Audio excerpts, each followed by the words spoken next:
Mix by DJ चंदन कालू पाकर। मजा ले लो खरे खरे, मजा ले लो खरे खरे। Mix by Nitesh Raja.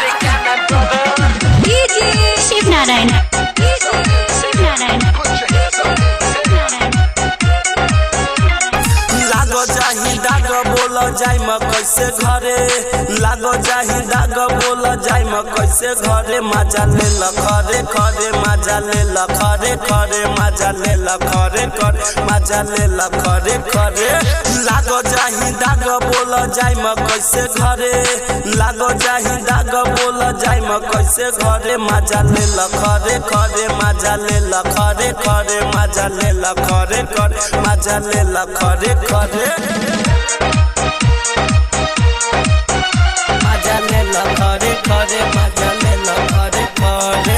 DJ Shiv Narayan, Nitesh राजा। ओढ़नी बिछाई बनाही होई रागराई, लागो जाई दाग सब घरे जान जाई, लागो जाई दाग सब घरे जान जाई। ओढ़नी बिछाई बनाही होई रागराई, लागो जाई दाग सब घरे जान जाई।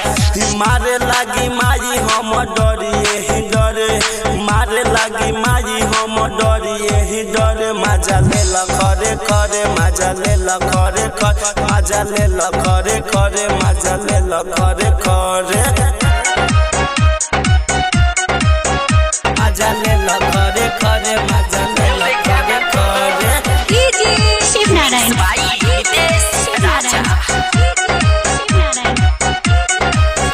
हम चढ़ल जवानी बड़ी बावे रसदार, हम जानतानी अजय तोरा मन के विचार, जानतानी अजय तोरा मन के विचार।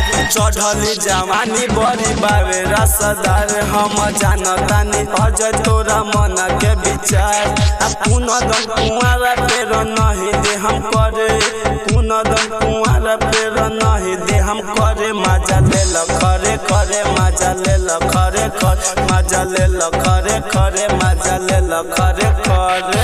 मुस्कान digital recording studio, contact number 8102809940।